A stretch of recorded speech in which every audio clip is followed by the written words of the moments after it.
எசையா 52:14 நாம் வாசிக்கும் போது, Finally, when we read Isaiah chapter 52 and verse 14, ಕೊನೆಯದಾಗಿ ಏಷಯ 52:14 ನಾವು ಓದುವ இயேசு ಹಾಗೆ கிறிஸ்துவினுடைய மரணத்தை குறித்து தீர்க்கதரிசி எசையா அங்கு கூறுகின்றார்.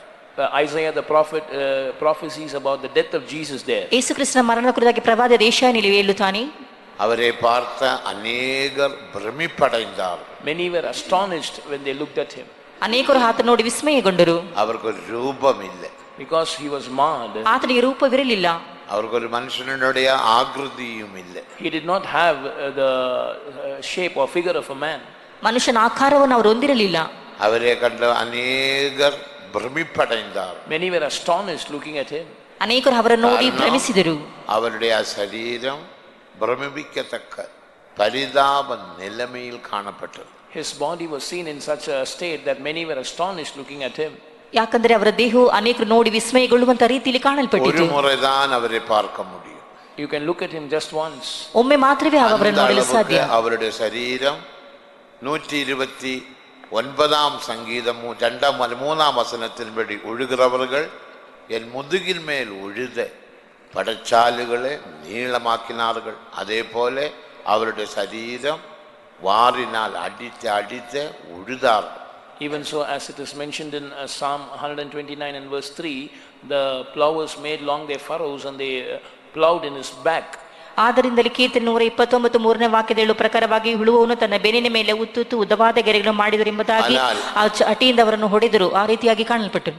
ஆனால் அந்த மரணம் மனுஷனுடைய பார்வையில் பரிதாபமாக காணப்பட்டாலும் தேவனுடைய பார்வையில் ஜெயமாக காணப்பட்டது. That death was seen as a miserable death in the sight of man, but it was a glorious one in the sight of God. ಆದರೆ ಆ ಮರಣವು ಮನುಷ್ಯರ ಪರಿತಪಿಸಲ್ಪಟ್ಟದಾಗಿದ್ದರೂ ದೇವರ ದೃಷ್ಟಿಯಿಂದ ಬಲವಾದ ಅನುಮೋದವಾಗಿ ಕಾಣಲ್ಪಟ್ಟಿತು. நாம் இந்த மேன்மையான ரட்சிப்பு பெற்றுக்கொண்டோம். We received the sublime salvation. ಆದರೆ ಅಮೂಲ್ಯವಾದ ರಕ್ಷಣೆಯನ್ನು ಹೊಂದಿಕೊಂಡೆವು. அவருடைய இரத்தத்தினால் நாம் பிசாசை ஜெயித்து ஜெயாளிகளாக ஜீவிக்கிறோம். By his blood we have overcome the devil and we live as overcomers, victors. ಆತನ ರಕ್ತದ ಮೂಲಕವಾಗಿ ನಾವು ಸೈತಾನನನ್ನು ಜಯಿಸಿ ಜಯಶಾಲಿಯಾಗಿ ಜೀವಿಸುತ್ತೇವೆ. ಜೀವನವುಳ್ಳ ನಂಬಿಕೆயை தேவன் தந்தார். The Lord has given us a lively hope. ಜೀವವುಳ್ಳಂತ ನಿರೀಕ್ಷೆಯನ್ನು ದೇವರು ಕೊಟ್ಟಿದ್ದಾರೆ. சரீரமான திரையை இரண்டாக கிழித்து மகா பரிசுத்த ஸ்தலத்துக்குள்ள பிரவேசம் நமக்கு தாராளம் கிடைத்தது. Because his flesh was rent in twain, we have access abundantly into the most holy place. ದೇಹವೆಂಬ ತೆರೆಯನ್ನು ಸೀಳಿ ಅತಿ ಪವಿತ್ರ ಸ್ಥಾನಕ್ಕೆ ಪ್ರವೇಶಿಸುವಂತ ಭಾಗ್ಯ ನಮಗೆ ದೊರಕಿತು. அதே போல இந்த பரிசுத்தவான்களுடைய மரணமும் தேவனுடைய பார்வையில் விலையேறப்பட்ட மரணமாக காணப்படுகிறது. அதற்காக ஸ்தோத்திரம் பண்ணுவோம். Even so, the death of these beloved saints is precious in the sight of the Lord. For that with gratitude shall we all praise God. ಆದ್ದರಿಂದ ಈ ಸಂತರ ಮರಣ ದೇವರ ದೃಷ್ಟಿಯಲ್ಲಿ ಅಮೂಲ್ಯವಾಗಿ ಕಾಣಲ್ಪಡುವುದಕ್ಕಾಗಿ ನಾವೆಲ್ಲರೂ ನಮ್ಮ ಕರ್ತನಿಗೆ ಸ್ತೋತ್ರ ಮಾಡೋಣ. ಸೋದರಂ ಸೋದರಂ ಸೋದರಂ ದಲಬಲ ದಿದಿಬಿಲ ಬೌರ ಮನ ದಿದಿಬಿಲ ಬೌರ ಮನ ದಿಲೈಲ ಬಲಂ ಚಟನ ಮನ ದಿಬಿಲ ಬೌರ ಮನ ದಿದಿಬಿಲ ಬೌಲಂ ಚಟನ ಮನ ದಿಲೈಲ ಬಲಂ ಚಟನ ಮನ ದಿಲ. சோதரம் சோதரம். நல்ல பிதாவே, நன்றியோடு துதிக்கிறோம் இந்த கால வேளைக்காக. ஸ்தோத்திரம். நீர் செய்வதெல்லாம் நன்மைக்காக. நீ தீன்மைக்கு செய்கிற தேவன் அல்ல. நன்மை செய்து பட்டணந்தோறும் கிராமந்தோறும் சுற்றி திரிந்தீர். அதற்காக ஸ்தோத்திரம். நீர் கல்வாரியில் மரித்ததான் அந்த மரணம் எசையா 52:14 வசனத்தின்படி மிகவும் பரிதாப நிலைமையில் காணப்பட்டாலும் அந்த கல்வாரி மரணம் ஜெயத்தின் மரணமாக மாற்றப்பட்டது. அந்த கல்வாரி இரத்தத்தினாலும் மரணத்தினாலும் அதாவது நாங்கள் இந்த மேன்மையான ரட்சிப்பை பெற்றுக்கொண்டு ஆண்டவரை ஜீவனில் வளர உதவி செய்கிறீர். ஆண்டவரை ஜெயாளியாக நீர் எங்களை மாற்றுகிறீர். அதற்காக ஸ்தோத்திரம். உமது சரீரத்தை அந்த கர்த்தாவே பார்க்கும் பொழுது ஆண்டவரை மிகவும் பரிதாப நிலைமையில் காணப்பட்டது. ஆனாலும் உயர்த்தெழுந்த சரீரம் மகிமையின் சரீரமாக காணப்பட்டது. அந்த மகிமையின் சரீரத்தில் பல்மோ என்ற தீவில் யோவானுக்கு நீர் வெளிப்பட்டீர். அதே போல இந்த பரிசுத்தவான்களும் தேவனுடைய சித்தத்தின்படி கர்த்தாவே இப்படிப்பட்டதால் ஒரு மரணத்தை ஏற்றுக்கொள்ள உதவி செய்தீர். இவர்களும் மகிமையின் சரீரத்தில் பிரவேசிக்கும் போது மகிமையுள்ளவராக நாங்கள் காணப்போகிறோம். அந்த நம்பிக்கை நாங்கள் இந்த ஆராதனையே நடத்த போகிறோம். ஆண்டவரே, எல்லோருடையும் துக்கங்களை மாற்றணுமே, கவலைகளை மாற்றணுமே, பாரங்களை அகற்றணுமே, கேள்விகளை நீர் மாற்ற வேண்டுமே. ഉമ്മാലെ അല്ലാமல் വേറെ ഒരുവനാലും അവരുടെ കേൾവിക്ക് பதில் കൊടുക്കലാകാതെ நீரே எல்லாரையும் சமாதானப்படுத்தும். சமாதானத்தின் தேவன் தாமே உங்களை முற்றிலும் பரிசுத்தமாக்குவாராக. உங்கள் ஆவி ஆத்துமா சரீரம் முழுவதும் இயேசு கிறிஸ்து மகிமையில் வெளிப்படும் போது குற்றமற்றதாக இருக்கும்படி காக்கப்படுவதாக. ஆராதனையை பொருட்படும் ஆசீர்வதியும். அவருடைய வேறுபாடின் மூலமாக துக்கத்தில் இருக்கிறதான அவருடைய வீட்டாருக்காக ஸ்தோத்திரம். அவரை ஆறுதல் படுத்தும் ஆண்டவரே. துக்கங்களை அகற்றணுமே. மார்த்தாள் மரியாள் குடும்பத்தில் சென்று அவருடைய துக்கத்தை நீர் மாற்றினது போல தேவ சமூகத்தில் இருக்கிற யாவருடையும் துக்கத்தை நீர் அகற்றும். நாங்களும் இந்த விசுவாச பயணத்தை கர்த்தாவே உம்மை மாற்றம் பின்பற்றி உம்மை பார்த்து ஜெயாளிகளாக மாட இந்த ஓட்டத்தை ஜெயத்துடன் முடிக்க எங்களுக்கு உதவி செய்யும். ஆராதனை புறப்படுக்கணுமே. எல்லோரையும் நம்பிக்கையினால் நிரப்பணமே. அதற்காக தாழ்த்தி கரங்களை தெரிகிறோம். எல்லா பாரங்கள், கவலைகள், வேதனைகள் எல்லாம் நீர் அகற்றுபடியாக ஸ்தோத்திரம். கருத்தில் தெரிகிறோம். பொறுப்படுத்திக் கொள்ளும். ஆராதனையோட துவக்கம் முதல் முடிவு வரைக்கும் உம்முடைய சமூகம் தாரும். இயேசுவின் நாமத்தில் கேட்கிறோம் நல்ல பிதாவே. ஆமென். யாவரும் உட்காரும். எல்லாரும் குளித்துக்கொள்ளுங்கள். முதலாவது கொடுக்கப்பட்டதான பாட்டுத்தாளில் முதலாம் ಕನ್ನಡ ಪಾಠ. The first Kannada song in the hymn sheet. ಹಾಡಿನ ಹಾಡಲ್ಲಿ ಮೊದಲನೇ ಕನ್ನಡ ಹಾಡು.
ತ್ಯಜಿಸಿದವರಿವರೇ.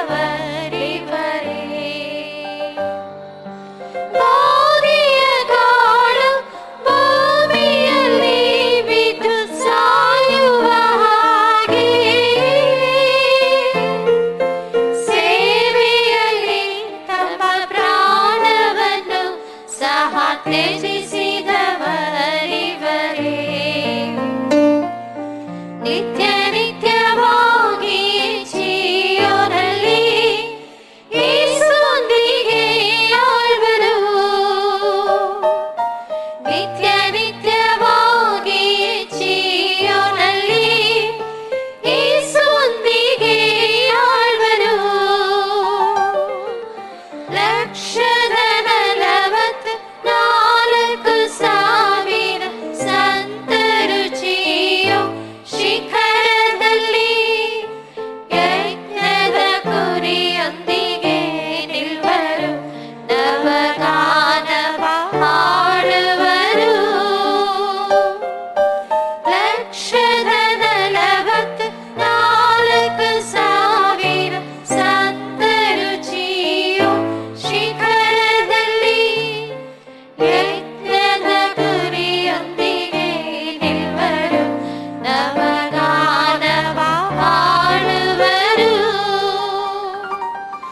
ಮೆಲ್ಕಿಜೆದೇಕನ ಕ್ರಮದಲ್ಲಿ ಮಹಾಯಾಜಕನೆನಿಸುವಂತೆ ನವ ಒಡಂಬಡಿಕೆಯ ಸೇವಕರಾದ ನಪುಂಸಕರು ಇವರೇ. ಮೆಲ್ಕಿಜೆದೇಕನ ಕ್ರಮದಲ್ಲಿ ಮಹಾಯಾಜಕನೆನಿಸುವಂತೆ ನವ ಒಡಂಬಡಿಕೆಯ ಸೇವಕರಾದ ನಪುಂಸಕರು ಇವರೇ. ಉತ್ತಮ ಸ್ಥಳವನ್ನು ಕೀರ್ತಿಯನ್ನು ದೇವರಿಂದ ಪಡೆಯುವರು. ಉತ್ತಮ ಸ್ಥಳವನ್ನು ಕೀರ್ತಿಯನ್ನು ದೇವರಿಂದ ಪಡೆಯುವರು. 144,000 ಸಂತರು ಜೀಯೋ ಶಿಖರದಲ್ಲಿ ಯಜ್ಞದ ಕುರಿಯೊಂದಿಗೆ ನಿಲ್ವರು. ನವಗಾನವ ಹಾಡುವರು.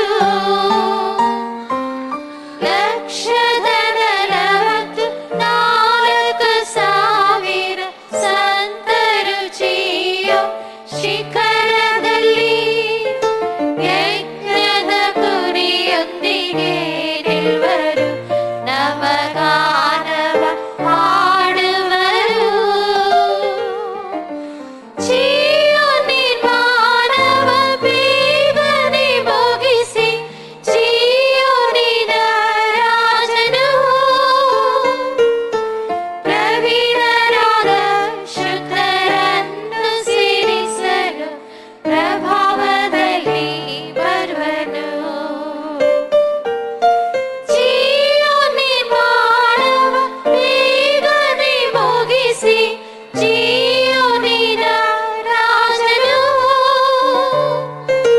ಪ್ರವೀಣರಾದ ಶುದ್ಧರನ್ನು ಸೇರಿಸಲು ಪ್ರಭಾವದಲ್ಲಿ ಬರುವನು. ತಂದೆಯ ಮುಖವನ್ನು ದರ್ಶಿಸುವರು. ಎಂದೆಂದಿಗೂ ಸೇವೆ ಮಾಡುವರು. ತಂದೆಯ ಮುಖವನ್ನು ದರ್ಶಿಸುವರು. ಎಂದೆಂದಿಗೂ ಸೇವೆ ಮಾಡುವರು. 144,000 ಸಂತರು ಜೀಯೋ ಶಿಖರದಲ್ಲಿ ಯಜ್ಞದ ಕುರಿಯೊಂದಿಗೆ ನಿಲ್ವರು. ನವಗಾನವ ಹಾಡುವರು. 144,000 ಸಂತರು ಜೀಯೋ ಶಿಖರದಲ್ಲಿ ಯಜ್ಞದ ಕುರಿಯೊಂದಿಗೆ ನಿಲ್ವರು. ನವಗಾನವ ಹಾಡುವರು. அடுத்த சாட்சியின் சமயம். Time for testimonies. முதலாவது அவர் இருவருடையும் வீட்டாருக்குள்ள சமயம். முதல் சாட்சி sister Kalai Selvi. Testimonies of the family members. The first testimony, Sister Kalai Selvi. Pastor Victor மோகனுடைய எல்டர் சிஸ்டர் பிரதர்ஸ் டாட்டர். ಮೊದಲಾಗಿ ಇದಕ್ಕೆ ಸಾಕ್ಷಿ ಸಮಯ. ಮೊದಲಾಗಿ ಅವರಿಬ್ಬರ ಕುಟುಂಬದವರಿಗೆ ಸೇರಿದಂತ ಸಾಕ್ಷಿ. ಮೊದಲಾಗಿ ಪಾಸ್ಟರ್ ವಿಕ್ಟರ್ ಮೋಹನ್ ಅವರ ಸಹೋದರಿ ಕಲೆ ಸೆಲ್ವಿ ಅವರಿಗೆ ಸಾಕ್ಷಿಗೆ ಅವಕಾಶವು. அடுத்த Lissy கோல்ಡಾ. The next testimony will be from Sister Nisi Golda. ನಂತರವಾಗಿ ನಿಸಿ ಗೋಲ್ಡೆ ಎಂಬರಿಗೆ ಸಾಕ್ಷಿಯು.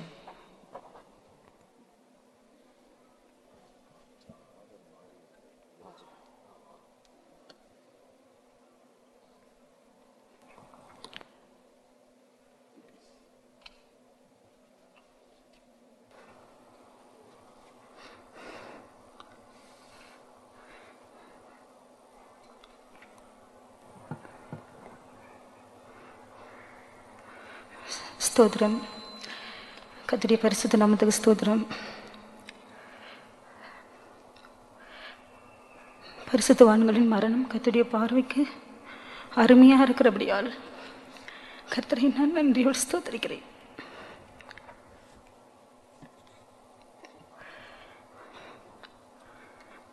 இந்த மரணத்தை நான் கேள்விப்பட்டது என்னால் சகித்துக் கொள்ளவே முடியவில்லை. ஆனாலும் தாவீது கர்த்தருக்குள் தன்னை திடப்படுத்தி கொண்டான் என்ற வார்த்தையின்படி கர்த்தரின் அதிகமாய் பலப்படுத்தினார். ஆண்டவருடைய வார்த்தையை தந்து கர்த்தரின் கிருபையினால் நிறைத்தபடியால் கர்த்தரை நன்றியோடு ஸ்தோத்திரிக்கிறேன். சித்தப்பா குறித்து சொல்ல வேண்டுமென்றால் அநேகம் உண்டு. ஆனாலும் நேரம் போதாதபடியினால் நான் என்னுடைய வார்த்தைகளை சுருக்குகிறேன்.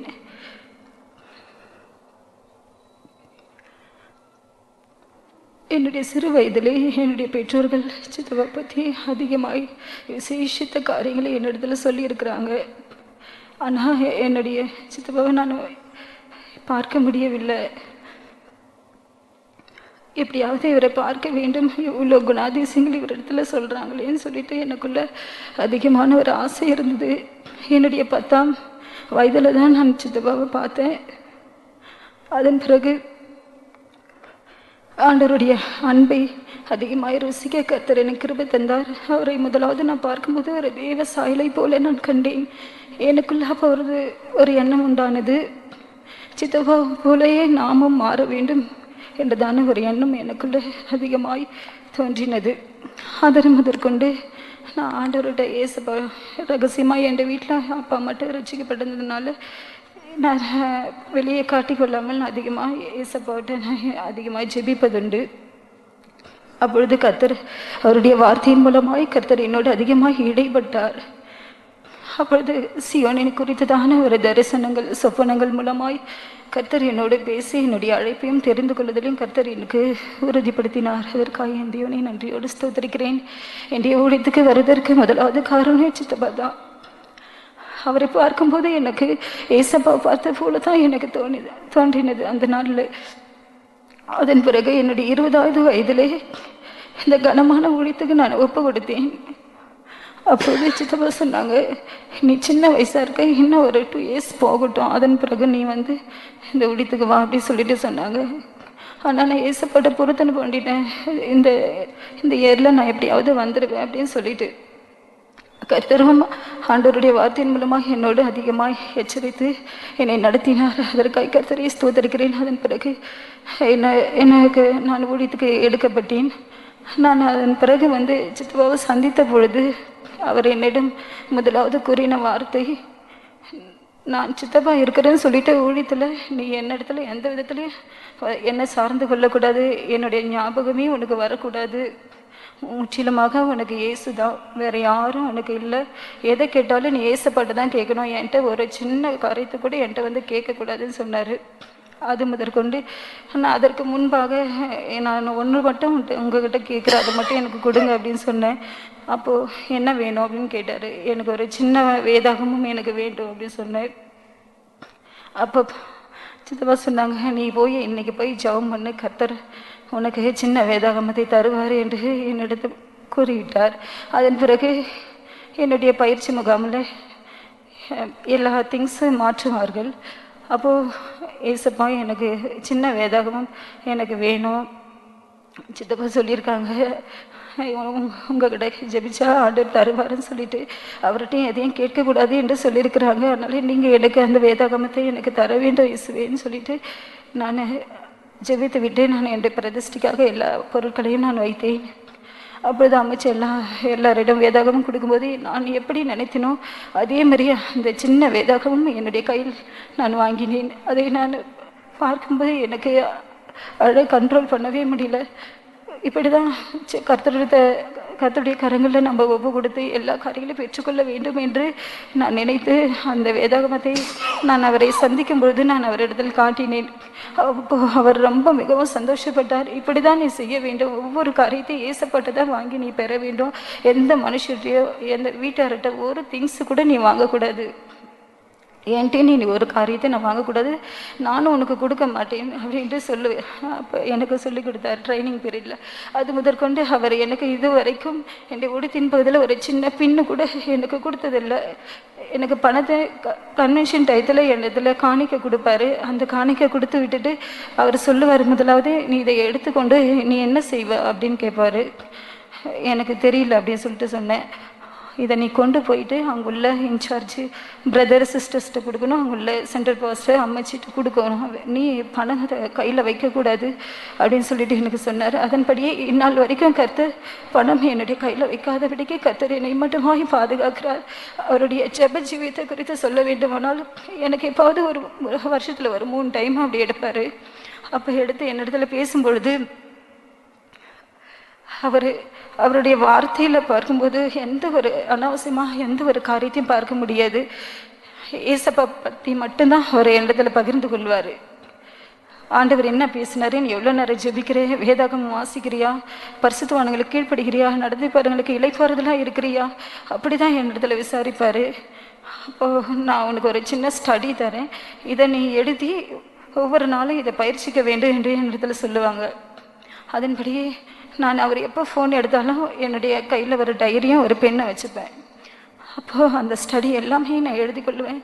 அப்போ கர்த்தர் என்னை எப்படிலாம் நடத்துகிறாரோ அந்த பாதை குறித்து அப்படியே அந்த வார்த்தைகளில் இருக்கும். அதை நான் பார்க்கும் பொழுது என்னால் சகிக்கவே முடியாது. இப்படி ஒரு தேவ மனுஷன் நம்முடைய குடும்பத்திலிருந்து ஆண்டவர் தெரிந்து கொண்டாரே என்று எனக்கு அது ஆனந்த கண்ணீர் வரும். அதன் பிறகு என்னுடைய பிரதிஷ்டையின் காரியத்தில் பார்க்கும்போது அவர் எனக்கு அடிக்கடி சொல்லுகிறதான ஒரு காரியம், வீட்டாரோடு எந்த விதத்துலேயும் தொடர்பு உனக்கு இருக்கக்கூடாது, அவர்களோடு நீ பேசக்கூடாது, ஃபோன் பண்ணக்கூடாது, இல்லைன்னா அவங்களுடைய காரியத்தை உங்களிடத்துல சொல்லுவாங்க, நீ பாரப்படுவ, ஊழியத்தை ஆண்டவர் மனதின்படி நீ செய்து நிறைவேற்ற முடிக்க முடியாது, அதனால நீ வீட்டாரோட கான்டாக்ட் இருக்கக்கூடாது என்று எனக்கு எப்போல்லாம் ஃபோன் எடுக்கிறாரோ அப்போல்லாம் என் இடத்துல சொல்லுவாங்க. அதன்படி நானும் அதிகமாக அவங்களோட பேச மாட்டேன். நான் அது மாதிரி நிறைய காரியங்கள் பிரதிஷ்டையில் ஜெப காரியங்கள்லாம் எனக்கு சொல்லி தந்தார். நம்ம எதற்காக வந்திருக்கிறோம், நம்ம ஜனங்களுக்காக ஜீவனை கொடுக்க தான் வந்திருக்கிறோம். நம்ம ஜீவனை நம்ம எந்த விதத்தில் அதை சேமித்து வைக்கக்கூடாது. நல்ல ஜெபத்தில் போராடி ஜெபிக்க வேண்டும், ஆத்மாக்களுக்காக ஜெபிக்க வேண்டும். எத்தனையோ பேர் கஷ்டப்படுறாங்க, அவங்களுக்காக நீ ராக்காலங்களில் அவங்களுடைய பெயர்லாம் எழுதி வைத்து உன்னுடைய கட்டிலில் வைத்து நீர் எப்போதும் உன்னுடைய கட்டிலில் அந்த நேம்ஸ்லாம் இருக்கணும். Chief bosses names, centre bosses names, believers, எல்லா ஒர்க்கர்ஸ் எல்லாருடைய நேம்ஸு நீ ஒவ்வொரு நாளும் நீ வாசித்து ஸ்தோத்திரம் பண்ண வேண்டும். தனிப்பட்ட விதத்தில் நீ இதை செய்ய வேண்டும், கர்த்தர் உன்னோடு கூட இருப்பார் என்று என்னோட பேசுவார். அவரிடத்துல பேசும்போதெல்லாம் எனக்கு பெரிய இளைப்பாறுதலை நான் உணர்ந்திருக்கிறேன். சமீபத்தில் கூட அவர் வியாதிப்பட்டார். இந்த பெங்களூர் சென்டரில் வந்து அவர் என் இடத்துல எந்த ஒரு காரியத்தை சொல்லலை. நான் பரமக்குடி கன்வென்ஷனுக்காக போயிட்டு இருக்கும்போது அங்குள்ள மதுரை சிஸ்டர்ஸ் என் இடத்துல சொன்னாங்க, பாஸ்ட்டுக்கு முடியல, உனக்கு தெரியுமா அப்படின்னு சொல்லிட்டு. எனக்கு ஒன்றும் தெரியாதுன்னு சொன்னேன். உடனே நான் வந்து அமைச்சிட்ட பெர்மிஷன் கேட்டு சித்தப்பாவுக்கு ஒரு ஃபோன் எடுத்துக்கிற முடியல அப்படின்னு சொல்லிட்டு நான் கேட்ட பொழுது அவங்க உடனே எனக்கு எடுத்து கொடுத்தாங்க. அப்போ நான் வந்து அவரோட தொடர்பு கொண்டேன். அப்போ அவர் என் இடத்துல பகிர்ந்த ஒரு காரியம், கர்த்தர் என்னை மரணத்தை ஜெயிக்கும்படியாய் கர்த்தர் எனக்கு உதவி செய்தார் என்று இடத்துல சொன்னார். நான் உடனே சந்தோஷப்பட்டேன். அதிலேயே மறித்து போயிருந்தால் அதில் ஒரு நல்ல ஒரு சாட்சி இருந்திருக்காது. ஆனாலும் கர்த்தர் அந்த மரணத்தை ஜெயிக்கும்படியாய் கர்த்தர் உதவி செய்தார். அதற்காக கர்த்தரை நன்றியோடு ஸ்தோத்தரிக்கிறேன். அவர் போனதான அந்த பாதையில் பிரதிஷ்டை, ஜெபஜீவியம், இப்படிப்படிதான நல்ல காரியங்கள், நல்ல குணங்களை நானும் பெற்று இந்த ஊழியத்தில் சந்தோஷமாய் என்னுடைய ஊழியத்தை நிறைவேற்றி முடிக்க நீங்கள் யாவரும் ஜெபிக்குமாறு என்னுடைய சாட்சியை முடிக்கிறேன். கர்த்தருக்கு ஸ்தோத்திரம். அடுத்த சிஸ்டர் லிசி கோல்டா. சாட்சி சொல்றவங்க தயவு செய்து சுருக்கமாக சொல்லுங்க. அதுக்கு அடுத்த சண்முகம். கர்த்தருடைய பரிசுத்த ஸ்தோத்திரம். கர்த்தர் கூட இந்த நேரம் நிறுத்தினதை ஸ்தோத்திரிக்கிறேன். எனக்கு இவர் ஒரு பெரிய அப்பாவாக இருந்தார். ஆனால் ஆவிக்குரிய பகுதியில் எனக்கு ஒரு நல்ல தகப்பனாய் காணப்பட்டார். என்னுடைய ஊழியத்தின் நாட்களில் அவர் போனதான காரியங்களை குறித்து நான் கேள்விப்பட்டதுண்டு. அதிகமாக நான் அவரோடு பேசினது கிடையாது. ஆனாலும் அவர் போன பாதைகளை குறித்து நான் அதிகமாக கேள்விப்பட்டதுண்டு. அதை போனதான பாதையில் நாமும் போக வேண்டும் என்று தானே வாஞ்சியை கொண்டு அந்த சியோனுக்கென்று நானும் அழைப்பு பெற்று ஊழியத்துக்கு கனமான ஊழியத்துக்கு வர உதவி செய்தார். அவரோடு நான் இருந்ததான நாட்கள் மதுரையில் நான் ட்ரைனிங் முடித்து மதுரைக்கு போகவும் அவர் அங்கே வந்து 2 காலமாக நான் மதுரையில் ஊழியம் செய்யும்போது அவரோடு கூட இருந்ததான நாட்கள் மிகவும் கொஞ்சம் அவர் அதிகமாக ஜெப காரியங்களில் உண்மை உள்ளவராகவும் அவர் எங்களுக்கு ஜெபிக்கிறதான 6 மணி ஜெபங்களை ஜெபிக்கிற வார்த்தைகள் எங்களுக்கு மிகவும் ஆறுதலாய் காணப்படும். அவர் ப்ரைஸிங்கில் உண்மை உள்ளவராக இருந்தார். முடியாத நேரத்திலும் கூட ப்ரைஸிங்கில் கனம் பண்ணக்கூடிய தகப்பனாய் காணப்பட்டார். அவர் ஜெபத்திலையும் ஜோரத்தில் இருந்தாலும் கூட வந்து 6 மணி ஜெபமானாலும் சரி, சாயந்தரம் 6 மணி ஜெபமானாலும் சரி, நைட் ப்ரைஸிங் ஆனாலும் கண்டிப்பாய் வந்து கலந்து கொள்வார். அந்த காரியத்தில் எங்களுக்கு தகப்பன் முன்மாதிரியாய் அங்கே காணப்பட்டார். இந்த லாக்டவுன் நாட்களில் நாங்கள் சோர்ந்து போனதான வேலையில் ஃபாஸ்டிங் ப்ரேயர் வைத்து அங்கே பிலீவர்ஸ்க்கு கொரோனாவில் கஷ்டப்படுற நேரத்தில் சொல்லி எங்களை ஆறுதல் படுத்தி எங்களுக்கு உற்சாகப்படுத்தி அவரோடும் நாங்களும் சேர்ந்து ஜெபிக்கக்கூடியதான காரியங்களை கற்றுக்கொள்ள கர்த்தர் உதவி செய்தார். அவர் போனதான பாதையில் நானும் சென்று அவரோடு கூட சியோனில் காணப்பட நீங்கள் அவரை ஜெபிக்குமாக்கி கூட சாட்சி முடிக்கிறேன். சண்முகம். அடுத்த சிஸ்டர் செல்வி.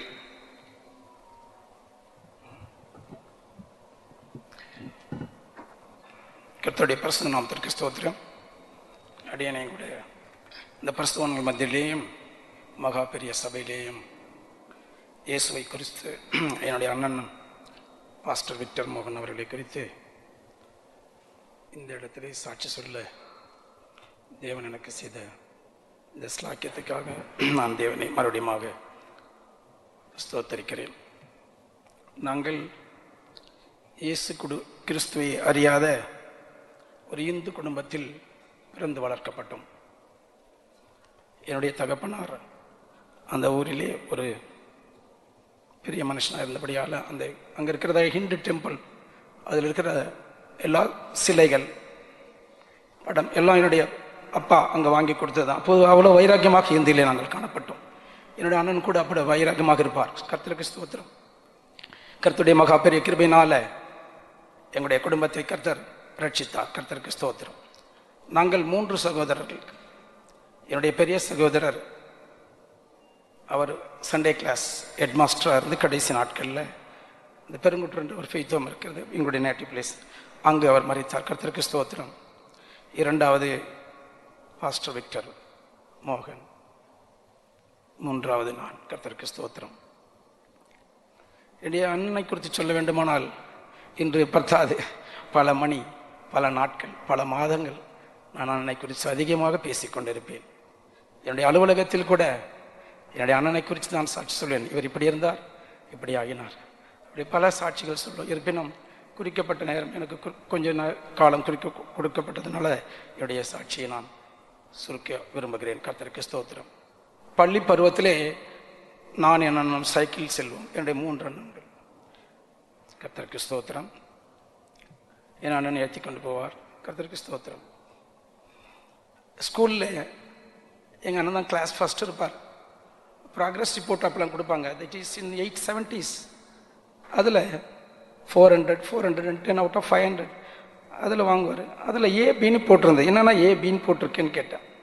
அதில் 2 பேரும் ஒரே மாதிரி டைப் ஆகிடுச்சு. 2 ஸ்டூடெண்ட் அப்படி நிறைய வாங்குவார். So most of the days இது you will get first rank in the schools. Is very brilliant and also very intelligent. கர்த்தருக்கு ஸ்தோத்திரம். அதை முடித்து கல்லூரி முடித்தார். கல்லூரியில் அண்ணன் பிஎஸ்சி கெமிஸ்ட்ரி முடித்தார். முடிச்சுட்டு வேலைக்காக ஜஸ்ட் லைக் தட். அப்போ இந்த பீரியடில் எங்களுடைய ரிலேட்டிவ்ஸ் நிறைய இருக்காங்க இங்கே பெங்களூரில்.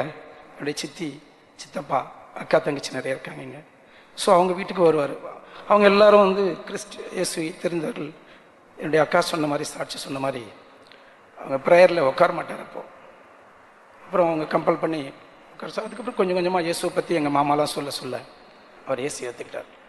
அவரும் ஒரு 1 மந்த் எங்களுக்கு அந்த 1 or 2 months அங்கே பீரியட் முடிஞ்சு எங்கள் வீட்டுக்கு வரும்பொழுது பைபிளோடு வந்தார்.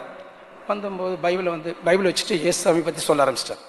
எங்களுக்கு துக்கமாக இருந்தது. அப்போ இயேசு தெரியாதனால ஏன் இப்படி நாங்கள் வேலைக்கு அனுப்பிச்சா நீங்கள் இயேசு பற்றி சொல்கிறீங்களே அப்படின்னு. என்னுடைய அண்ணன் தான் எங்கள் ஃபஸ்ட்டு கிராஜுவேட் இந்த வில்லேஜ். ஏதாவது வேலை கிடைச்சா நல்லா இருக்குமே அப்படின்னு சொல்லிட்டு நான் கர்த்தருக்கு ஸ்தோத்திரம். ஆனால் அண்ணன் சுவிசேஷம் சொல்கிறது, அங்கே இருக்கிற வியாதிஸ்தர்களை ஜெபம் பண்ணுறது, இப்படி நிறைய அது 100கணக்கான சாட்சி. அது எதை சொல்கிறதுன்னு எனக்கு புரியல. இப்போ கர்த்தருக்கு ஸ்தோத்திரம். ஆனால் ஒன்று மட்டும் சொல்லிவிட்டு 1 or 2 months 2 incidents மட்டும் சொல்லிவிட்டு, கர்த்தர் எப்படி எங்கள் குடும்பத்தை என்னை ரட்சித்தார், எங்கள் குடும்பத்தில் ஒவ்வொருத்தரையும் எங்கள் ரிலேட்டிவ்ஸ் எப்படி ரட்சித்தார், அதை மட்டும் நான் சொல்ல விரும்புகிறேன். கர்த்தருக்கு ஸ்தோத்திரம். ஒரு நாள் நான் கல்லூரியில் படிச்சுட்டு இருக்கேன். ஊருக்கு வரும்பொழுது, வீட்டுக்கு வரும்பொழுது எங்கள் வீட்டை சுற்றி ஒரு 30 பேர் அப்படியே இருந்தாங்க. என்ன வீட்டில் நிறைய 30-40 பேர் இருக்காங்களே வீட்டில் என்னன்னு கேட்டேன். உங்கள் சித்தி மறிச்சிட்டாங்க அப்படின்னாங்க, டைடு. நானும் அங்கே இந்த தெருவிலிருந்து சித்தியை ரொம்ப நேசிக்கிறதுனால அழுதிட்டே வந்தேன். சித்தி மறிச்சிட்ட உடனே அந்த இந்து பிரகாரம் கோக்னட் இது பண்ணுவாங்க, உடைப்பாங்க. அந்த கற்பதான் குடிச்சு அந்த இந்த சடங்காச்சாரெல்லாம் கம்ப்ளீட் பண்ணிட்டாங்க. கர்த்தருக்கு ஸ்தோத்திரம். நாங்கள்லாம் சுற்றி அழுதுட்டுருக்கோம். அண்ணன் வந்தார். நான் இவங்களுக்காக கொஞ்சம் ஜெபம் பண்ண போகிறேன், எல்லோரும் அழாது இருங்கன்னாரு. எங்களுக்கு ஒன்றும் புரியல. அப்போ நாங்கள் யாரும் ரட்சிக்கப்படல. சரி ஜெபிச்சுட்டு போட்டோம், செத்துட்டாங்க, ஜெபிச்சுட்டு போட்டோம் அப்படின்னா அண்ணன் முட்டி போட்டு ஜெபம் பண்ணார். Within few seconds she stood அப். அவங்க 6 மாதமாக அப்படியே படுத்துகிட்டே இருந்தாங்க. எல்லோரும் செத்துட்டு மறைச்சிட்டான்னு சொல்லிட்டு ஐ திங்க் இட்ஸ் 1979. ஆமாம் 79 or 80. அப்புறம் தான் நாங்கள் கொஞ்சம் விசுவாசம் வந்தது. கடவுள் இவ்வளோ நம்ம ப்ரேயர் பண்ணுறாரு, எழுந்து நிற்கிறாங்களே, எழுந்து உட்காராங்களே அப்படின்னு எனக்கு ஒரு பயங்கரமான ஒரு விசுவாசம் வந்தது. அதுக்கு முன்னாடி எனக்கு இயேசுவே பிடிக்காது. எங்களுக்கு யாருக்குமே இயேசு பற்றி தெரியாது. அதனால் எங்களுக்கு அது நம்பிக்கையே இல்லை. கண் முன்னா இதெல்லாம் பார்க்கும் பொழுது எனக்கு ரியலி ஒரு பெரிய ஒரு ஆச்சரியமாக இருக்குது. இப்படி ஒரு தேவன் இருக்காரா? ஒருத்தர் ஜெபம் பண்ணுறாரு, அதுவும் அண்ணன். வேறு யாருன்னா எனக்கு தெரியாது, மந்திரம் பண்ணுவான்னு நினைப்பேன்.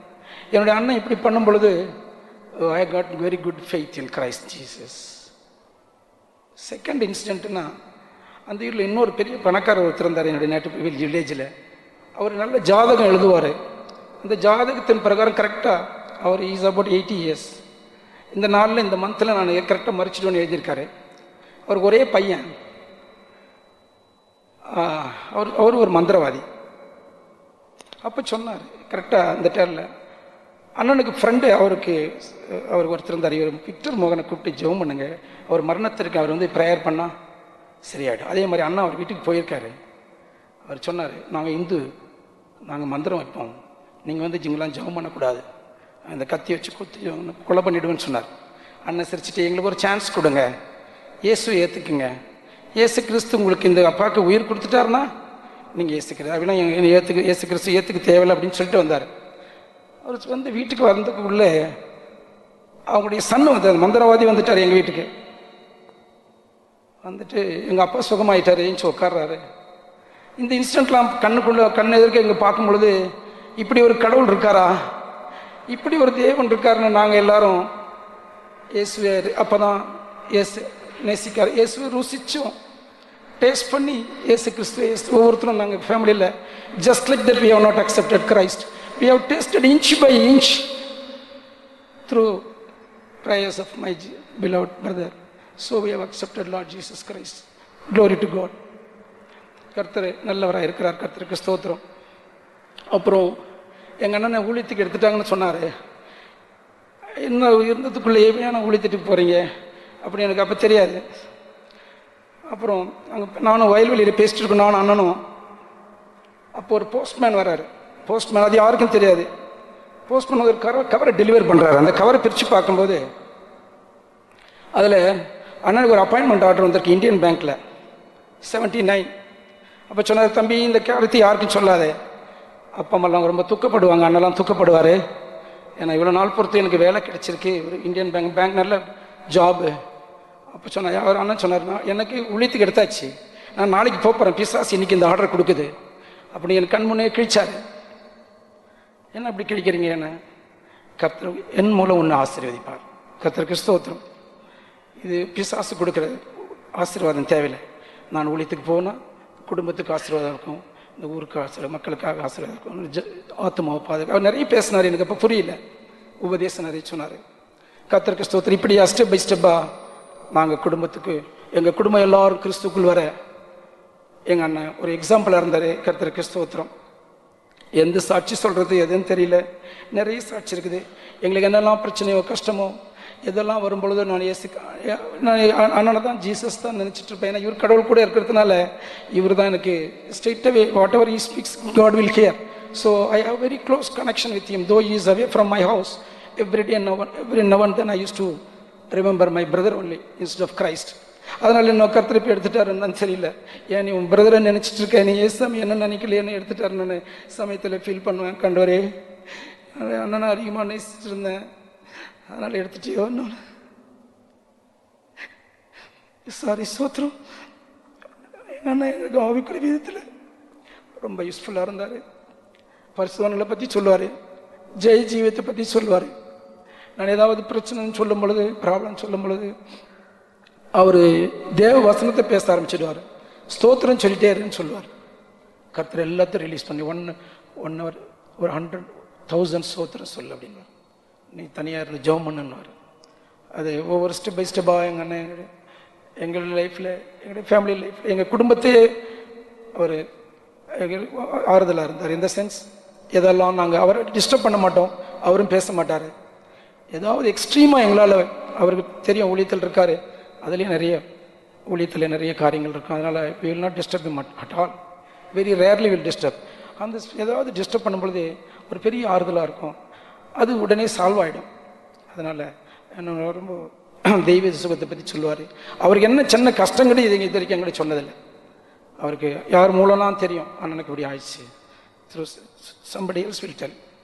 அது மாதிரி இது ஊழியத்தில் இது வரைக்கும் இந்த 40 வருஷத்தில் கர்த்தருக்கு ஸ்தோத்திரம் ஊழியத்தை பற்றி ரொம்ப மேன்மையாக சொல்லுவார். அவருடைய இந்த ஜீவியத்தை பற்றி ரொம்ப மேன்மையாக சொல்லுவார், உபதேசத்தை பற்றி மேன்மையாக சொல்லுவார், பரிசுத்தவான்களை பற்றி மேன்மையாக சொல்லுவார். இது மாதிரி ஒரு ஊழியம் உலகத்திலே இல்லை அப்படின்னு சொல்லுவார். கர்த்தருக்கு ஸ்தோத்திரம். எங்கள் அண்ணன் மூலம் எல்லாத்தையும் நாங்கள் இயேசு கிறிஸ்துவை பற்றி தெரிஞ்சிட்டோம். அதுக்கு எங்கள் அண்ணன் ஒரு இன்ஸ்ட்ருமெண்ட்டாக இருந்தார். கர்த்தருக்கு ஸ்தோத்திரம். என்னுடைய வேலையை குறித்தோ என்னுடைய பிள்ளைங்களே காரியங்களை குறித்தோ நாங்கள் எதுக்கும் கவலைப்பட்டதில்லை. ஏதாவது ஏசாமிட்ட சொல்லுவோம், அண்ணன் எனக்கு சொல்லி கொடுத்துருக்காரு, நீ எதையும் யாரையும் கேட்கக்கூடாது, உனக்கு ஏதாவது தேவைப்பட்டுச்சு நான் முட்டி போட்டு ஜெபம் பண்ணுவார். Yes, God has proved everything in my life. Thank you very much. பரிசுத்தவான்களுடைய கிருபை அவர் மூலம் இருந்தது, பரிசுத்தவான்கள் கனிவாக இருந்தாங்க. அதனால் இந்த ஊரில் இருக்கிற ஜனங்கள்லாம் ரட்சிக்கப்பட்டாங்க. கர்த்தருக்கு ஸ்தோத்திரம். அண்ணன் சென்ற வழியில் அண்ணன் ஜீவியத்தை, அந்த பொறுமை, ஜெப ஜீவியம், அந்த கான்சிக்ரேட்டட் லைஃப், டெடிகேட்டட் லைஃப், ஒரு செகண்ட் பேசிட்டு உடனே போயிடுவார். அவ்வளோதான். எங்கள் காரியம் 40 வருஷத்தில் ஒரு நாள் கூட எங்கள் வீட்டுக்கோ எங்களுடைய காரியங்களுக்கோ அவர் வந்ததில்லை. இருந்தாலும் எங்களால் கர்த்தர் செய்வார். உங்கள்கிட்ட இருக்க ஊழியக்காரர்கிட்ட, அங்கே இருக்கிற ஊழியக்காரர்கிட்ட நீங்கள் ஜெபம் சொல்லுங்கள், பாஸ்டர் என்னோட எதிர்பார்க்க ரைட்டனா சோத்திரம் நாங்கள் சொல்லுவாங்க. எங்கே இருக்கிற ஊழியக்காரங்கள்லாம் அவங்க தாங்குவாங்க எங்களை, அவங்க எங்களுக்காக ஜெபிப்பாங்க. கர்த்தர் இப்படியா எங்களுடைய குடும்பத்தையும் எங்களுடைய ரிலேட்டிவ்ஸ், என்னுடைய சிஸ்டர்ஸ் எல்லாரையும் கர்த்தர் ரட்சித்தார். கர்த்தருக்கு ஸ்தோத்திரம்.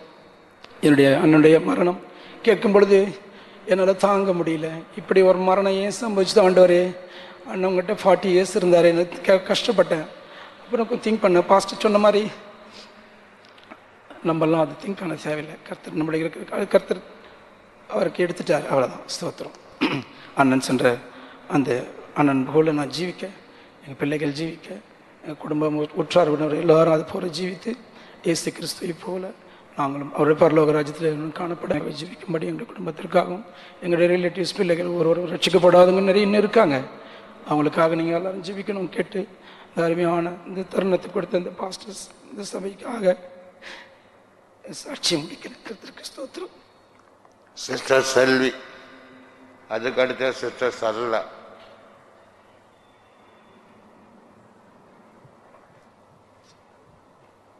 கர்த்தருடைய பரிசுத்த நாமத்திற்கு ஸ்தோத்திரம். கர்த்தர் இந்த மகா பெரிய சபையிலே என்னை ஒரு சாட்சியார் எடுத்தின கிருபிக்கா அவரை நான் ஸ்தோத்திரிக்கிறேன். விசேஷமாக பாஸ்டர் விக்ரம் மகன் பாஸ்டர் பற்றி சாட்சி சொல்ல தந்த கிருபிக்காக ஸ்தோத்திரிக்கிறேன். பாஸ்டருடைய தம்பி மனைவி நான். அவருடைய தம்பி மனைவி என்று சொல்வதில் நான் பெருமைப்படுகிறேன். பாஸ்டர் எங்களுடைய மேரேஜ் ஆகிட்டு பாஸ்டர் 4 இயர்ஸ் எங்களோடு பேசவில்லை.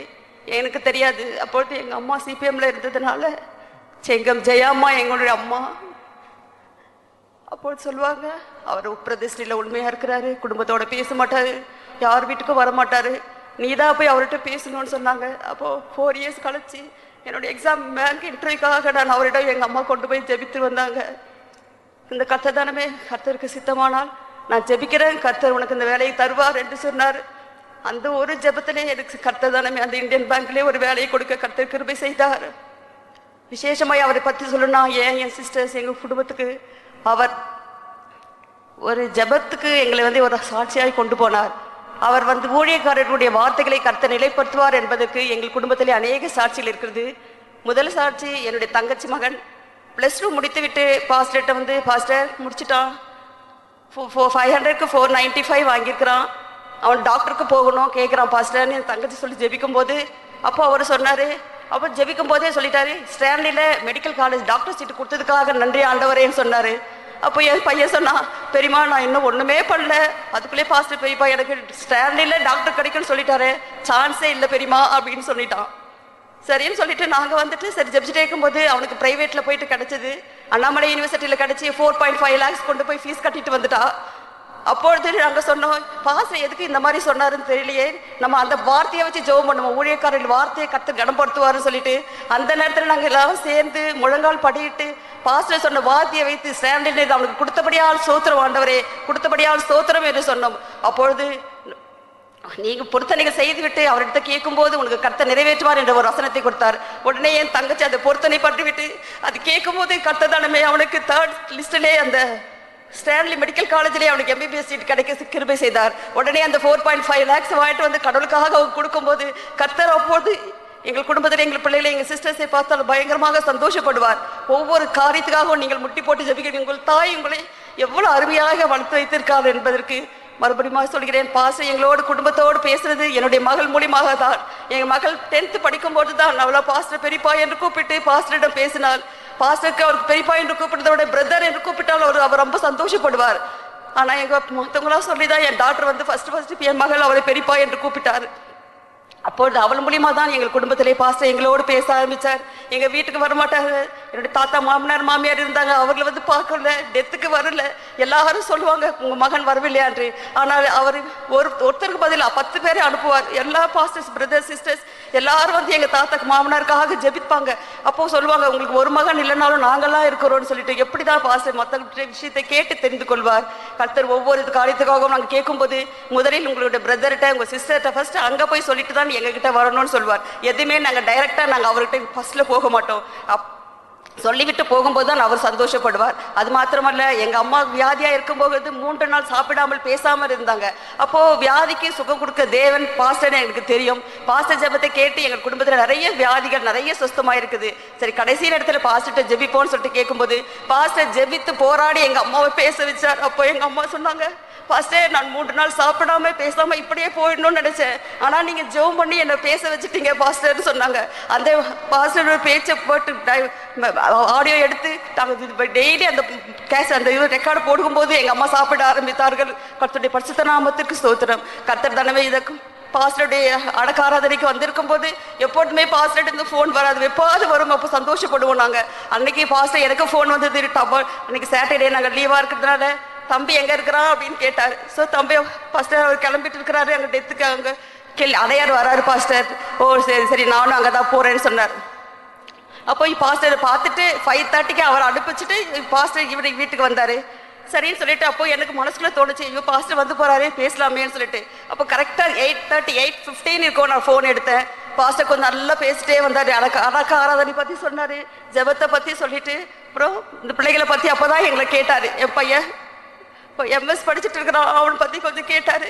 அவனு நல்லா கர்த்தர் அவனுடைய வாஞ்சியா அறிஞ்சார், கர்த்தர் அவளுக்கு நல்லது செய்தாருட்டு. பாஸ்டர் இவ்வளோ நாள் கேட்காம இன்னைக்கு கேட்குறீங்கன்னு சொல்லிட்டு ரொம்ப நான் சந்தோஷப்பட்டேன்.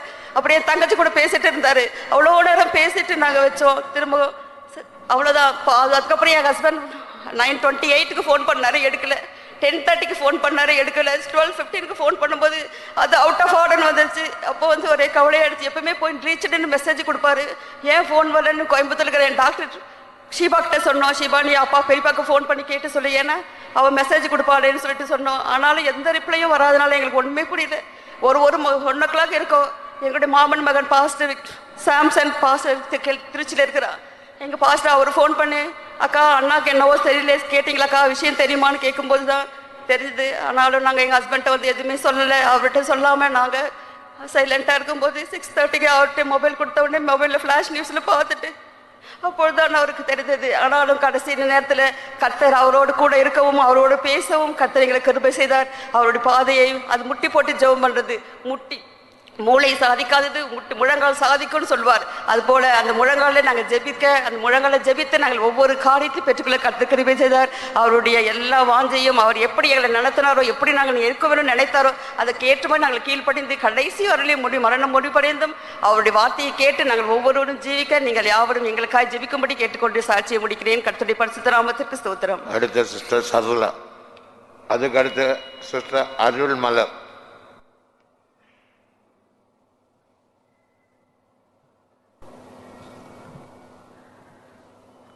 கர்த்தருடைய பரிசுத்த நாமத்துக்கு மகிமை உண்டாவதாக.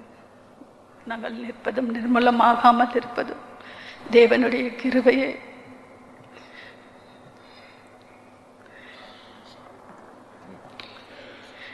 சித்தப்பா எனக்காவது விக்ரமகன் பாஸ்டர்,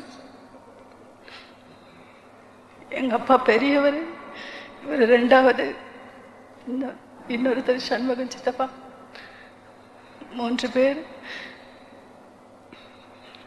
கர்த்தரை அறிந்த நாளிலிருந்து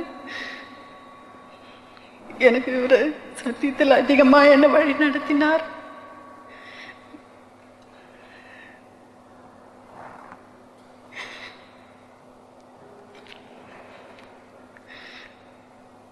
ஃபோன் பண்ணி கேட்கும்போது கூட எப்படி இருக்கம்மான்னு தான் கேட்பாரு. நல்லா இருக்கேன் பாஸ்டர், கர்த்தருடைய கிருபையில். பிள்ளைங்களை நீ எப்படி வளர்க்குறியோ, நீ எப்படி நடந்துக்கிறியோ அது மாதிரி தான் பிள்ளைங்கள இருப்பாங்கன்னு சொல்வாரு.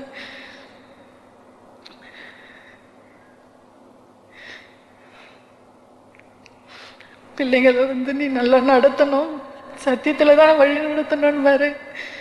இப்படி காலையில் எழும்பி சோத்திரம் பண்ணணும் பசங்களுக்காக, நீ தூங்கக்கூடாதுன்னு சொல்லுவார். விழித்திருந்து ஜெபிக்கணும், குடும்பத்துக்காக ஜெபிக்கணும்னு சொல்வார்.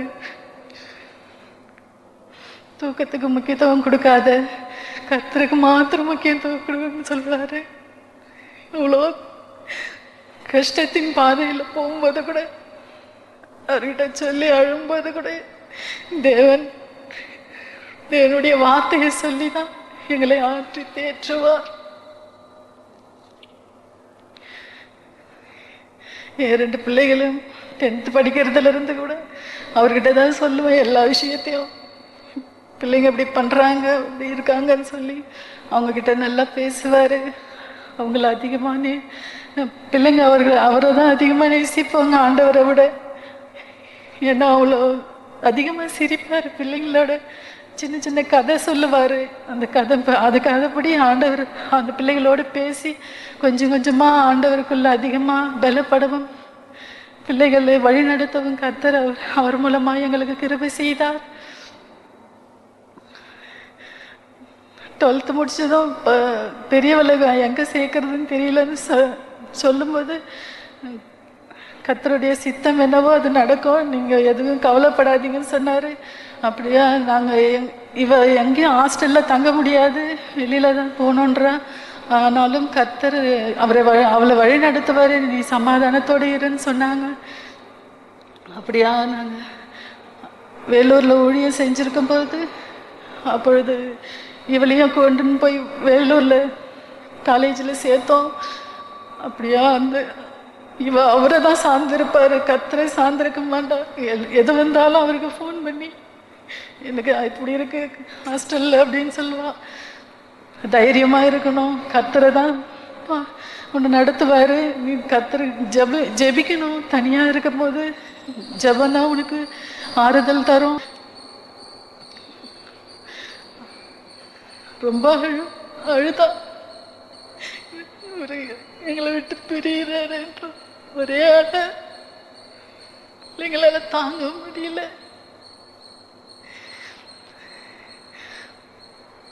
நேற்று காலையில் கிளம்பி நாங்கள் ஆம்பூர் வந்தோம் உள்ள விட மாட்டேன்ட்டாங்க. நான் எப்படியாவது எங்கள் சித்தப்பாவை பார்த்தே தீரணும்னு சொல்லிட்டு உள்ள போயிட்டேன்.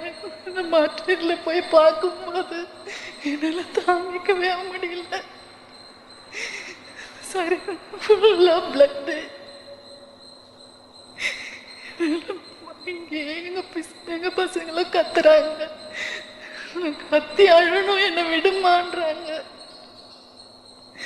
ஆனாலும் கத்துற அங்கே இருந்து கடைசி வரைக்கும் அவரை வழி அனுப்பிட்டு இன்னைக்கு காலையில் தான் நாங்களும் கிளம்பி வந்தோம். கத்தர் கிருபையா அவர் சென்ற பாதையில் நாங்களும் நடக்கணும். எங்களுக்காக அவரும் ஜெபிக்கும் சிறு சாட்சியம் முடிக்கிறேன். கத்தருடைய பரிசுத்த நாமத்துக்கு மகிமை உண்டாவதாக. அடுத்த சிஸ்டர் அருள்மலர். அதுக்கு பிறகு பாஸ்டர் விக்டரோட குடும்பத்தால் எல்லாரும் கூட சேர்ந்து ஒரு பாட்டு பாடுவார்.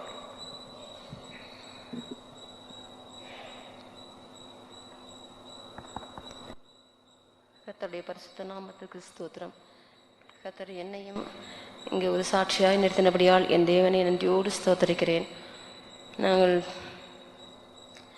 பாஸ்டர் விக்டர் மோன் அவர்களை தெரியும், என்னுடைய சிஸ்டர்லாவோட பிரதர்லாம். அவர் நாங்கள் ரொம்ப நாட்களாக நாங்கள் இந்த ஆலயத்துக்கு வந்து கொண்டு இருக்கிறோம். ஆனால் அவர்கிட்ட பேசுனதே கிடையாது. ரொம்ப வருடங்களும் பேசவே மாட்டார், ரிலேஷன்ஸ்லாம் பார்க்க மாட்டார் அப்படின்னு தான் சொல்லுவாங்க. யாரும் வரக்கூடாது, அவர்கிட்ட பேசக்கூடாது அப்படின்னே சொல்லுவாங்க. ஆனாலும் நாங்கள் கன்வென்ஷன் இருமுடியர் போகும்போது ரொம்ப நாட்கள் வருஷங்கள் கழித்து அவரை போய் பார்த்தோம். நன்றாக இருக்கிறீர்களா அப்படின்னு தான் கேட்பார். உடனே நான் கர்த்தருடைய கிருபையில் இருக்கிறோம் சொன்னால் சரி, உடனே ஜபிக்கட்டுமா, என்ன காரியங்கள் அந்த கண்டதெல்லாம் பேசவே மாட்டார். எதுவுமே எதை குறித்தும் கேட்கவும் மாட்டார். ஜபிக்கிறேன், கர்த்தர் செய்வார், கர்த்தர் மேலே நம்பிக்கையாயிருங்கள். எங்களுடைய காலேஜில் எங்கள் பையன் படித்து கொண்டு இருக்கும்போதும் அவனோட அடையாறு சென்ட்ரல் பாஸ்டாக இருக்கும் பொழுது அங்கு சென்று ஜெபித்து விட்டு வருவான். அவனுடைய குறைகளை அவரிடம் சொல்லி ஜெபித்து விட்டு வருவான். அப்போ சொல்லுவார், அவனுடைய எல்லாவற்றையும் என்கிட்ட சொல்லுவான். என்னென்னா எதுலுமே சொல்ல மாட்டார். எல்லா காரியங்களும் குறித்து என்னோடு பேசுவானவன் அப்படின்னு தான் சொல்லுவார். பேசுகிறே அவனுக்காக நான் ஜெபித்து கொண்டு இருக்கிறேன், நல்ல பையன், தேவன் நடத்துவார், அவ்வளோதான் சொல்லுவார். அதுபோல் பாஸ்டர் தாவீது பாஸ்டர் எங்களுக்கு தெரியும், திருவண்ணாமலையில் ஊழியம் செய்யும் பொழுது நாங்கள் அங்கே செல்வோம், அங்கே பார்த்துருக்கிறோம். அவரும் ரொம்ப அன்பாக எங்களோட நல்லா இருக்கீங்களா ஸ்தோத்திரம், நல்ல சிரித்த முகத்தோடு அமைதியிலான ஒரு சாந்த குணம் உள்ள ஒரு முகத்தை நாங்கள் பார்க்க முடியும். அவர்களுடைய பிரசங்கங்கள் எல்லாம் நாங்கள் கேட்டு எவ்வளோ நாங்கள் எங்களுடைய பகுதிகளிலே தெரிந்திருக்கிறோம். இப்பொழுதும் நாங்கள் வரும்பொழுது கூட அவருடைய பாஸ்டரோட பிரசங்கத்தை கேட்டுக்கொண்டே வந்திருக்கும் பொழுது எப்படி உங்களை கனம் பண்ணுவார்னு சொன்னால் தாழ்மையாக இருக்க வேண்டும். தாழ்மையை தான் தேவன் விரும்புவார். அந்த முழு இதுவரையுமே அந்த தாழ்மை அப்பொழுது நான் யோசித்தேன், ஏசப்பா நாங்கள் அந்த ஒரு தாழ்மையை கூட அணிந்து கொள்ளவில்லையே. எப்போது வந்தாலும் நாங்கள் எங்களுக்கு கோபம் வந்தாலும் நாங்கள் உடனே பேசிவிடுகிறோம். ஒரு மனத்தாழ்மை இல்லையே, இன்னும் நாங்கள் திருந்தணுமே ஏசப்பா. இவ்வளோ இதாகியும் எவ்வளோ பிரசங்கம் கேட்டும் நாங்கள் திருந்தாதவர்களாக இருக்கிறோமே. எங்களுக்குள்ள அந்த ஒரு குணத்தை தாரும். எல்லாவற்றையும் விட்டு இனி பாடல்களையும் அந்த பிரசங்கத்தையும் கேட்டு தான் நாம் ஜீவிக்க வேண்டும் என்று என் இருதயத்தில் தேவன் என்னோடு பேசிக்கொண்டே இருந்தார். கர்த்தருடைய நாமத்துக்கு ஸ்தோத்திரம். அது மாத்திரமல்ல, அவருடைய மகள் ஒரு சாட்சி அனுப்புகிறாள், அதையும் நான் படிக்கிறேன். Praise the Lord. Due to some situations, I am unable to make it to Bangalore and currently in Coimbatore. I knew I had to testify about my Peripa in his funeral, but never even in my dreams I realized that it would come this much soon. I can surely say that I received everything from God only because He left everything for God. My testimony is going to be huge, and I had spent too much time with my Peripa. He was not just a father figure to me, but much more than that. He was my confidant, my best friend. I used to share each and everything with him. It would not be a conversation between a pastor and a believer. It would be like friends. I can talk anything and everything for which he would patiently listen and advise me. Till 15 years of my age, I did not have much connection with him. I just knew him as my father's elder brother who ministers the Lord. Till then even he had not spoken too much or been close with any of the family members. But during my 10th standard, I grew closer to him. For all of my exams, he would earnestly pray for me and told me that I should remove my jewels if I get school first.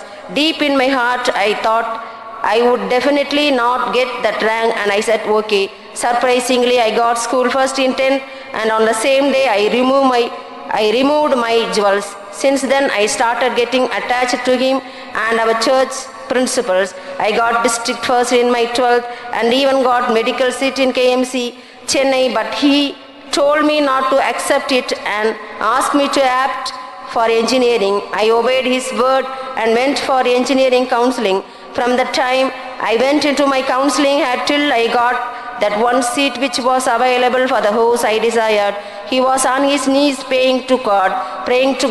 All throughout my college days, he guided me with the word of God. He taught me how to overcome world and temptations during my adulthood. I have shared so many things with him, not even with my parents. Not even once he judged me, but constantly telling me about the love of God. I successfully completed my graduation and got placed in a good company. Then came the church for my partner.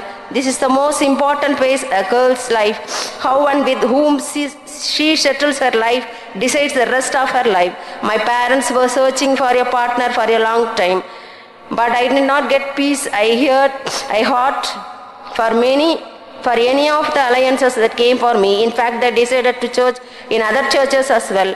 But I was very adamant in getting married to a TPM believer who knows the love of Christ and has been both water and spirit baptized. Every day I would call him and cry, and he would console me saying, God will definitely not let me down. Out of a sudden one day, I got my husband's profile who matched with everything I desired in my heart. I am also blessed with church-loving in-laws. It's because of his prayer for me. When I had any problems or confusions, the next minute I would call him and vent out everything, and he would ask me to just say, praise the Lord for 1 hour daily, and when I praise, I could see all of the problems vanishing away. He used to share his testimonies like how God used to tell him about the transfers beforehand. He used to jokingly say that only through me he gets to know the current generation mindset. I will never seen him talk so loudly. He was always patient. Many used to say that he was strict, but to me he was more than a friend with whom I can talk anything and everything. I must definitely talk about the concentration he had for the Jesus and this ministry. Finally, he got to know who Jesus in this Bangalore city and how marvelously God had made him the centerpiece of the same city. I jokingly told him that now I am the believer of his church and has to come home and pray for that. He replied, God would help me preserve my consecration, and by the time you come back to Bangalore, I would be gone from this place. Now I understand that this is what he meant. Even to the very end, he preserved his consecration, for which I praise the Lord. Last few days he suffered both physically and mentally in the Lord, and only Lord was comforting him. He shared so many things to me. Last month when I spoke to him, he told me, I have an assurance that if I died today, I would go to Jesus. I worry and pray for the people here. He loved each and every one of the believer here. I apologize in his behalf if he was hurt anyone, but I am certain that he would not have done it purposefully. He was a man who did only what God asked him to do. He was obedient to the pastors above him, and he used to do everything only as per their advice. He cannot come back, but I hope to see him one day along with my Jesus. Till then, I should follow his preachings and footsteps, and he caught up in the coming of the Lord. I request all of you to pray for me and my family so that God heals our pain. Praise the Lord. கர்த்தர் விதமாக எல்லா அவர் என்னுடைய மகளையும் நாங்கள் இங்கே பெங்களூரில் கொடுக்கும் பொழுது இங்கே வந்து ஜெபிக்க வரும் பொழுது ஒரு ½ என் மகள் சொல்கிறார் ஃபோன் பண்ணி, ஒன்றுமே சொல்லணுமோ, ஒரு குட்டி பிரசங்கம் எங்களுக்கு எடுத்தார். எப்படி ஜீவிக்கணும், எப்படி இருக்க வேண்டும் என்பதை குறித்து எங்களுக்கு சொன்னார். அவ்வளோதான், அவர் எது பேசுவார், இதுதானே பேசுவார், அதுதான் எங்களுக்கு நல்ல அட்வைஸ் பண்ணார் அப்படின்னு சொன்னாங்க. என்னுடைய சிஸ்டர்லாம் அவங்களுடைய ஷீபாவும் இப்போ சாட்சி சொன்ன அனுப்புனதை, ஷீபாவும் இங்கே தான் இருக்கிறார்கள், இந்த ஃபெய்தமுக்கு தான் வருவாங்க. கர்த்தர் தான் எல்லா காரியத்தையும் கர்த்தர் பொறுப்பெடுக்க வேண்டும். கர்த்தருடைய நாமத்திற்கு ஸ்தோத்திரம். அடுத்த பாட்டு அதுக்கு பிறகு நம் மகிமைக்குள் பிரவேசித்த பாஸ்டர் தாவீதினுடைய வீட்டார் சாட்சி சொல்லுவார்கள். முதல் சாட்சி பிரதர் ஏசுதாஸ்.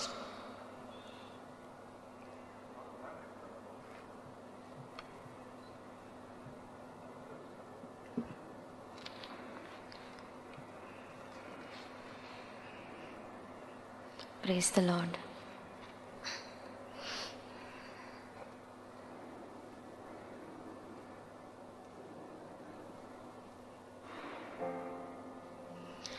அழகாய் நிற்கும் யார் இவர்கள், திரளாய் நிற்கும் யார் இவர்கள், சேனை தலைவராம் இயேசுவின் போர்த்தளத்தில் அழகாய் நிற்கும் யார் இவர்கள்.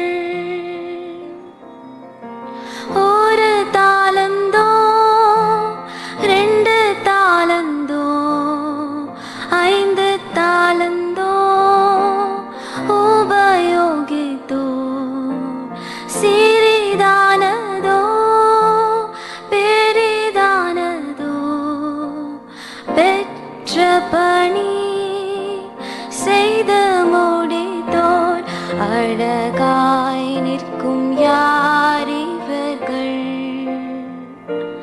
திரளாய் நிற்கும் யார் இவர்கள்,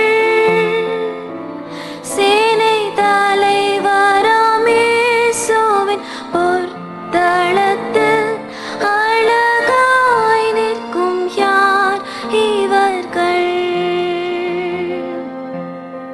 காடு மேடு கடந்து சென்று கர்த்தர் அன்பை பகிர்ந்தவர்கள், உயர்வினிலும் தாழ்வினிலும் ஊக்கமாக ஜெபித்தவர்கள், அழகாய் நிற்கும் யார் இவர்கள், திரளாய் நிற்கும் யார் இவர்கள், சேனை தலைவராம் இயேசுவின் போர்த்தளத்தில் அழகாய் நிற்கும் யார் இவர்கள். தனிமையிலும் வறுமையிலும் லாசரு போன்று நின்றவர்கள், யாசித்தாலும் போஷித்தாலும் விசுவாசத்தை காத்தவர்கள், அழகாய் நிற்கும் யார் இவர்கள், திரளாய் நிற்கும் யார் இவர்கள், சேனை தலைவராம் இயேசுவின் பொற்தளத்தில் அழகாய் நிற்கும் யார் இவர்கள், சேனை தலைவராம் இயேசு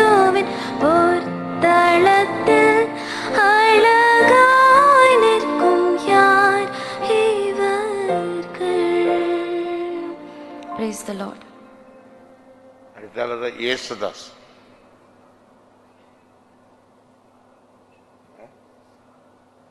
தாவீதின் குடும்பத்தை சார்ந்தவர்.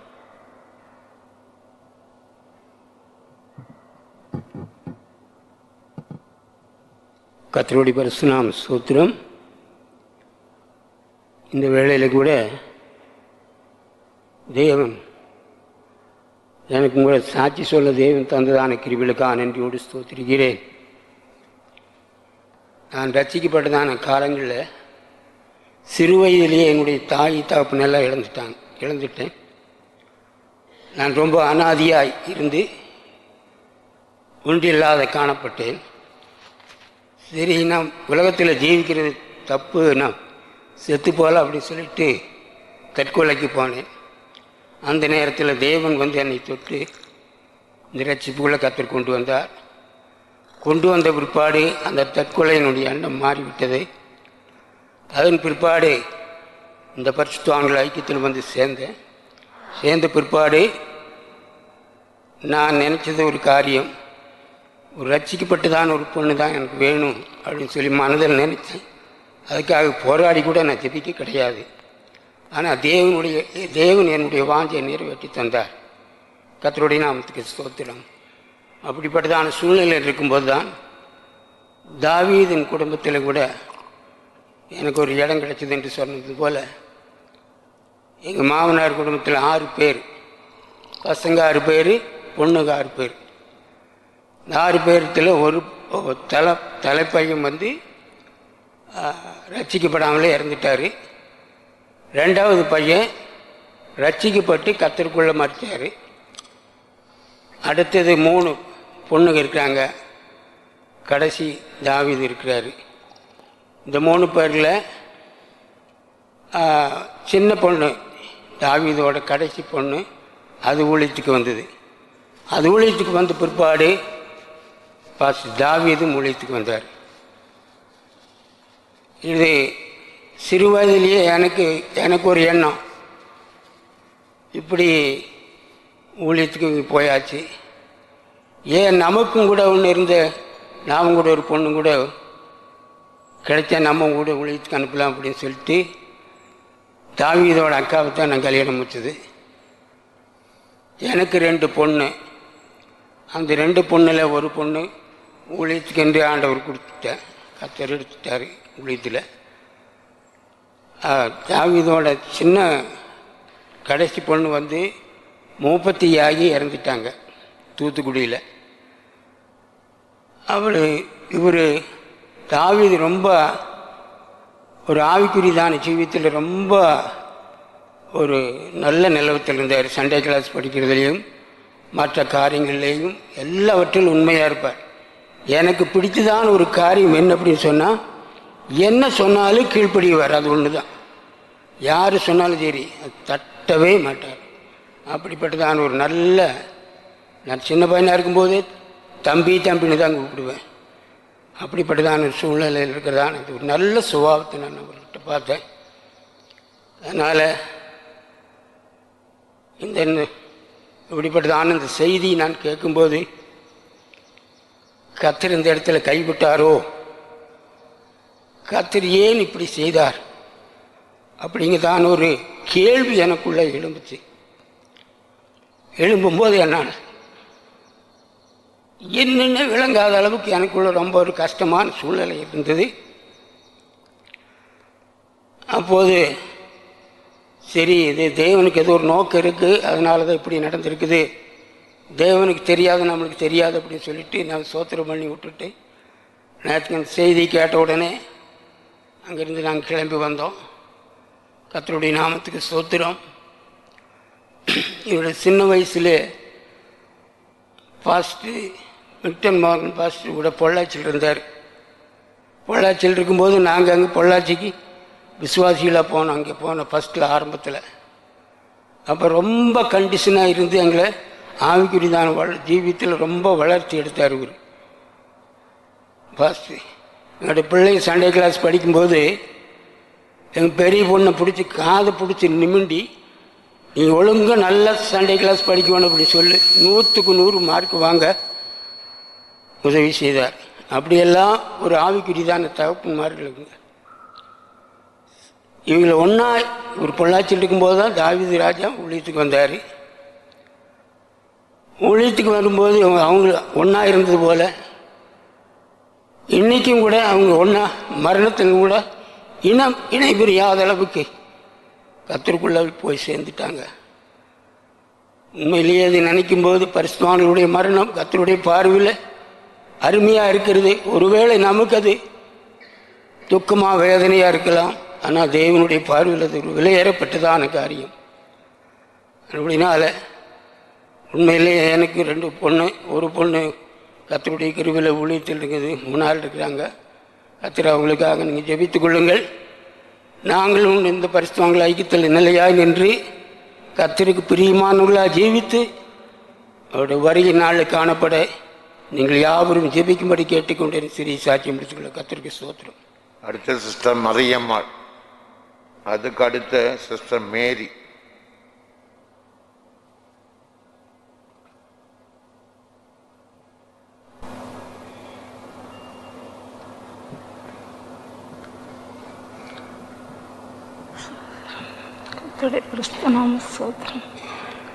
என்னையும் கூட எந்த இடத்துல ஒரு சாட்சியாக நிறுத்தினபடினால நன்றியோடு சோதரிக்கிறேன்.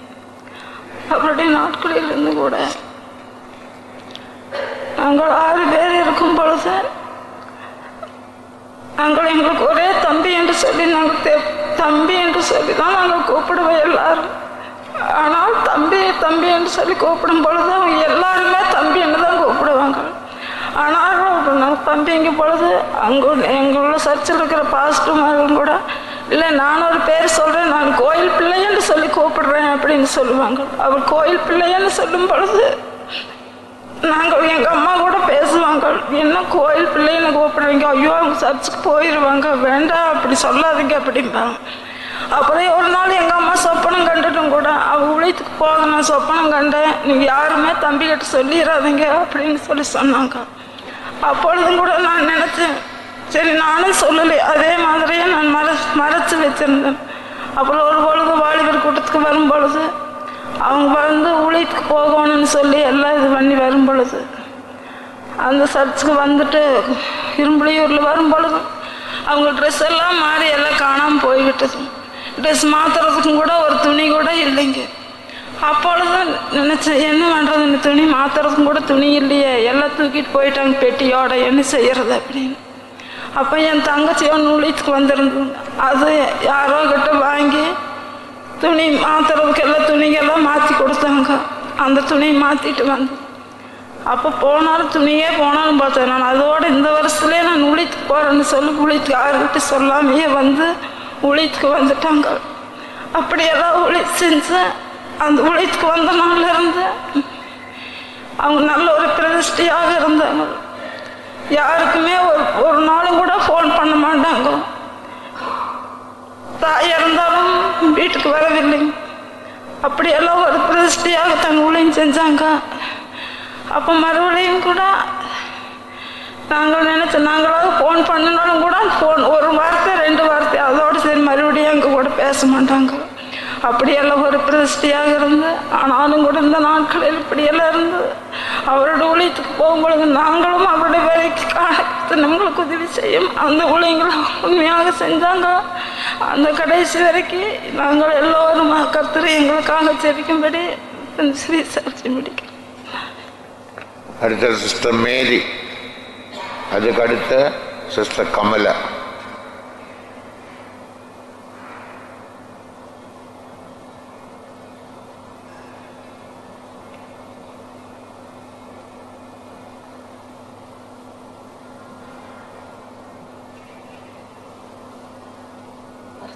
சோத்திரம் நாட்களில் கூட தாவீது வெள்ளிக்கிழமை அன்னைக்கும் கூட ஃபோனே பண்ண முடியறதில்லை, பேச முடியறதில்லை. நான் எப்போ பேசணுதுன்னு தாவீதுகிட்ட பேசும்போது 2 வார்த்தை பேசினேன். ஏன் நேற்றுக்கு ஃபோன் பண்ணுறீங்கன்னு கேட்டேன். நான் சும்மா தான் பேசுகிறேன், கேட்கலான்னு. என்ன வித்தியாசம்னு கேட்டது ஒன்றும் இல்லை, நீங்களாம் நல்லா இருக்கிறீங்களான்னு கேட்டேன். நாங்களாம் நல்லா இருக்கிறோம், நீங்களாம் நல்லா இருக்கிறீங்களா அப்படின்னு கேட்டுட்டு நான் அதோடு வச்சுட்டாரு. வெள்ளிக்கிழமை அன்னைக்கு மறுக்கா பேசல. நான் பார்த்து 5 வருஷம் ஆகி போச்சுங்க. பார்க்க முடியல. என் தம்பிக்கிட்ட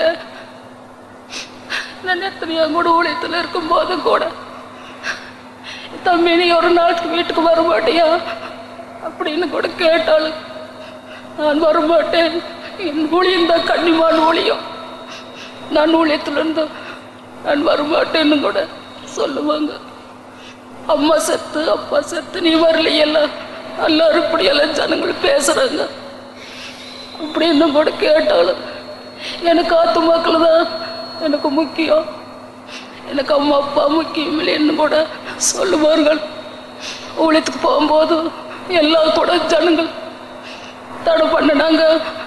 ஒரு பிள்ளை ஊழியத்துக்கு அனுப்புனா 10 15 ஊழியத்துக்கு அனுப்பாட்டி என்ன அப்படின்னு கூட ஒரு ஜாதிக்கு மக்கள்களை அப்படி எல்லாரும் பேசினார்களே. தம்பி எதுக்குமே கீழ்படியாது ஆண்டவருக்கு ஊழியத்துக்கு ஒப்பு கொடுத்து ஊழியத்துக்கு வந்துட்டாங்க.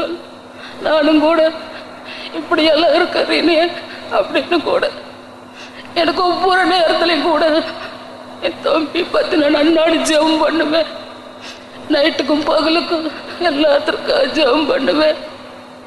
ஆண்டவர் எங்களுக்கு இப்படி எல்லாரும் சோதனை கொடுத்துட்டாரு. என் குடும்பத்துக்காக ஆண்டவரே, நான் தம்பி நானும் ஹாஸ்பிட்டலில் இருக்குதுன்னு எனக்கு தெரியல, பெய்தோம்பில் தான் இருக்கிறாங்கன்னு நான் இருந்தேன். எனக்கு யாருமே சொல்லலை. நான் டிவி பார்க்கும்போது தான் எனக்கு தெரிஞ்சது என் தம்பி மறித்து போயிட்டான் என்று. நம்ம இத்தனை நாள் இருந்து நம்ம கண்ணில் பார்க்கறதுக்கு இல்லையே என்று எனக்கு அங்கலாப்பா இருந்தது. ஒளி பாதையில் கூட தம்பி இருக்கிற சிறு சாட்சியை பிடிக்கும். அடுத்த சிஸ்டர் கமல, அதுக்கு பிறகு ஒரு மலையாளம் பாட்டு.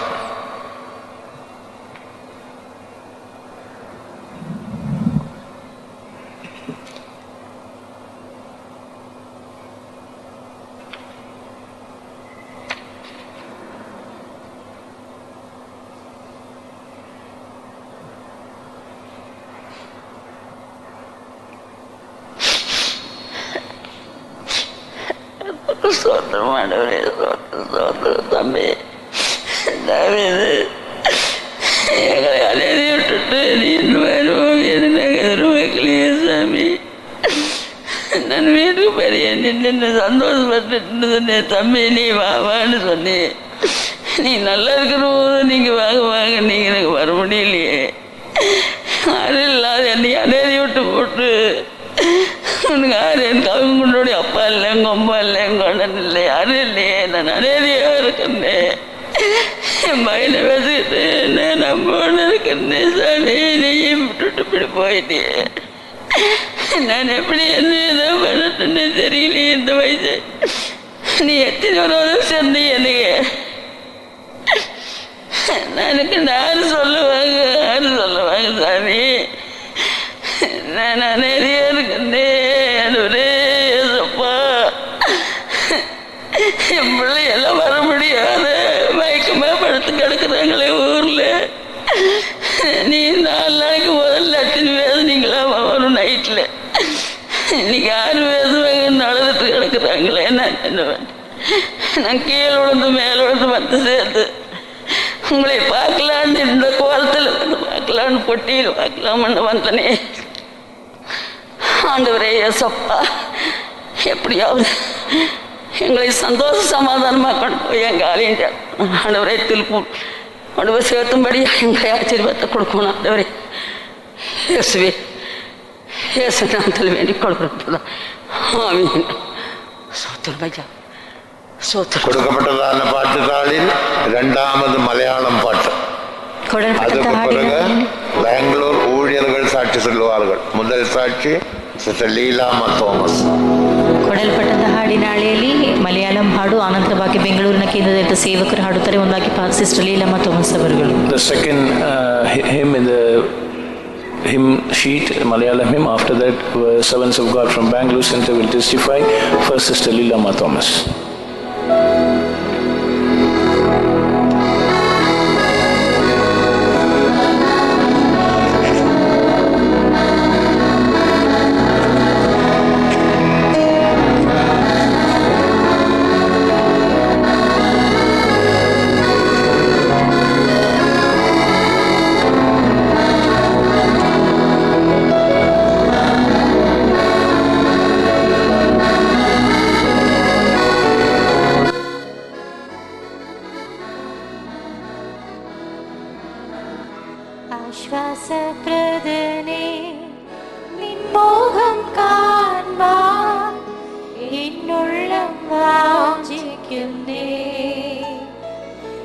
എന്നാശ എന്നും തീരുമോ?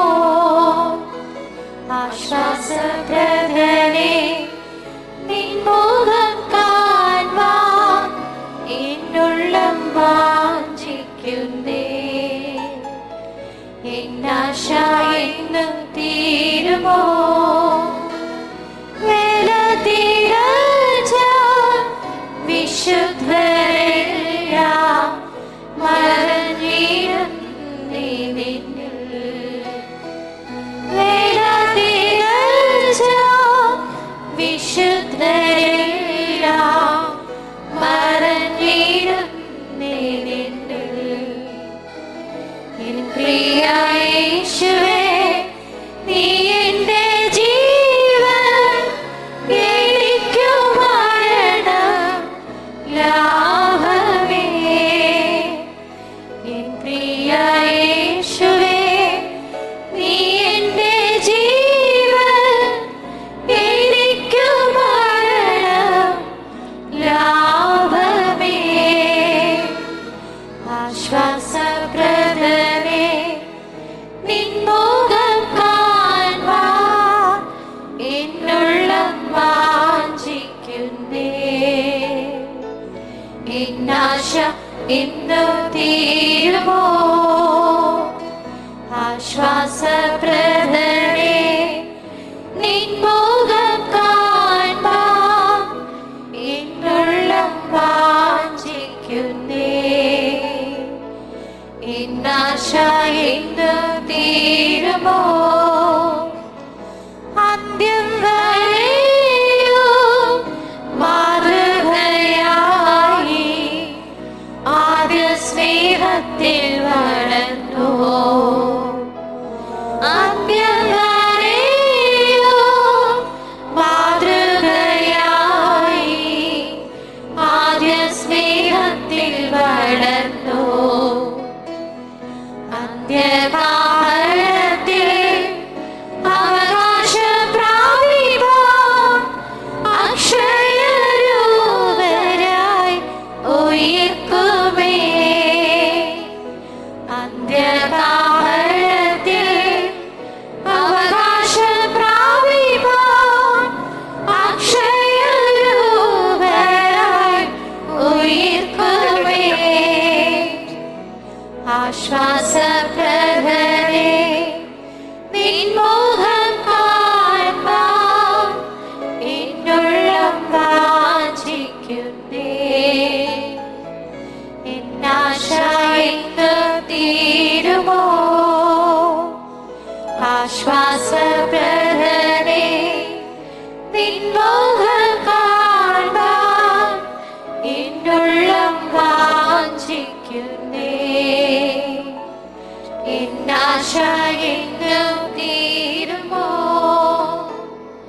നീലത്തിൽ വീണ ഗോതമ്പ് മണി പോൽ നാഥൻ സേവയിൽ മരിച്ചു. നീലത്തിൽ വീണ ഗോതമ്പ് മണി പോൽ നാഥൻ സേവയിൽ മരിച്ചു. സിംഹാസനസ്ഥനായി നിന്നോട് സിയോനിൽ സദാകാലം അവർ വാഴുമേ. സിംഹാസനസ്ഥനായി നിന്നോട് സിയോനിൽ സദാകാലം അവർ വാഴുമേ. ആശ്വാസപ്രദനേ നിൻമുഖം കാൺവാൻ എന്നുള്ളം വാഞ്ചിക്കുന്നേ. എന്നാശ എന്നു തീരുമോ? ആശ്വാസപ്രദനേ നിൻമുഖം കാൺവാൻ എന്നുള്ളം വാഞ്ചിക്കുന്നേ. എന്നാശ എന്നു തീരുമോ? ക്രിസ്തുവിനേത് മനുഷ്യനെയോ പൂർണ്ണരായി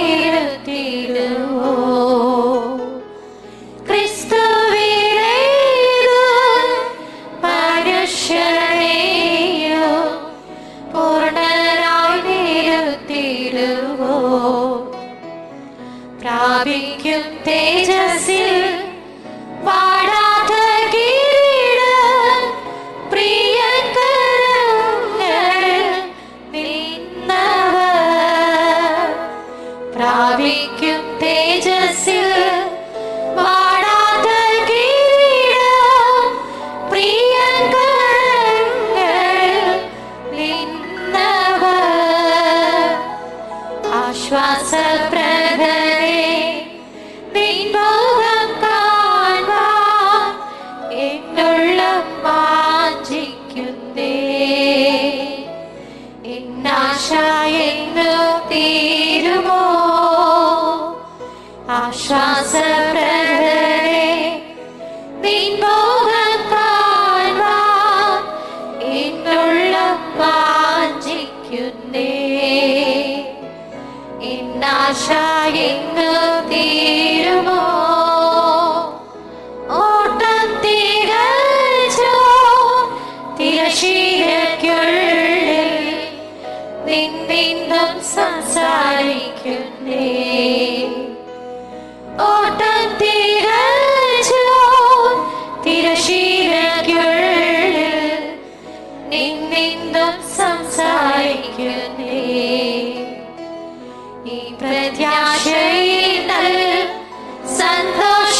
സന്തോഷമോതുവാൻ പിന്തുടർന്നിടുന്നേ ധൈര്യമായി ഈ പ്രത്യാശയിൽ സന്തോഷമോതുവാൻ പിന്തുടർന്നിടുന്നേ ധൈര്യമായി ആശ്വാസപ്രദരെ നിൻ മുഖം കാണുവാൻ എന്നുള്ളം വാഞ്ചിക്കുന്നേ എന്നാശ എന്ന് തീരുമോ ആശ്വാസപ്രദരെ